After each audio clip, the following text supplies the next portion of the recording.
So yun na, may ginagawa tayo ngayon. Mazda Berisa. So papalitan to ng rotor disc ng bearing, wheel bearing, tapos papalitan ng ABS rotor, tapos spindle. So nagtataka ako bakit papalitan. Kaya ginawa ko, inangat ko yung unit, tinanggal ko yung gulong, tapos tiningnan ko baka mamaya kasi speed sensor. So nung nakita ko, so yun, ito yung nakakabit sa kanyang bolt. Ayan yung nakakabit na bolt. So ibig sabihin hindi na to original. Ang original niya is yan, yung ganyan na nakakabit. Yan, yung nasa speed sensor. Yan, kitang kita nyo naman, di ba? So itong kabila, yung nasa kaliwa, goods yan. Dito tayo sa kanan. Nung binaklas ko tong speed sensor, ayan, makikita nyo ha.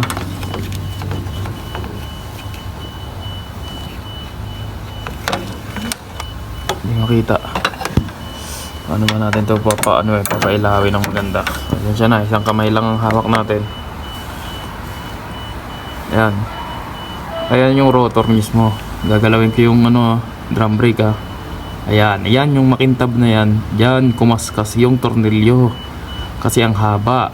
Kinaskas niya yan mula dyan hanggang dun sa may makintab din.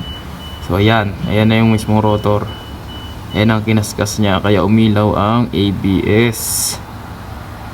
So yun, ginawa to ng isa natin kasamang hapon. Siguro nalaglag yung tornilyo, humanap ng iba.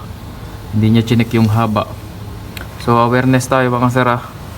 So papalitan natin yan. Ito yung mga papalit natin. So yun, ito yung papalit natin. So mga original parts ng Mazda, genuine parts. Ayan, Mazda genuine parts. Ito yung spindle, nut, block nut. Ito yung rotor ng speed sensor. Tapos gear clip, snap ring, tapos yung bearing nya. So assembly natin papalitan. So babaklasin natin yon. Tapos check natin kung ilaw pa rin. Pero feeling ko naman hindi naapektuhan yung speed sensor mismo. Yung rotor lang ang may tama. So titrayan natin to. So ito, nabaklas na natin. So ito clear. Kita mo, ayun yung rotor, di ba? Yung tinatamaan ng speed sensor. So pag inikot ko to, ayun, nakaayod. Ayun, nakaayod. Yan ang salarin. Diyan nakaayod. At itong bolt na to ang salarin. Yan. Yan, kasi mahaba yung bolt. Mahaba masyado yung bolt na nilagay. Nawala yung original, nalaglag. So ngayon, pinalitan ng ganito. Yari.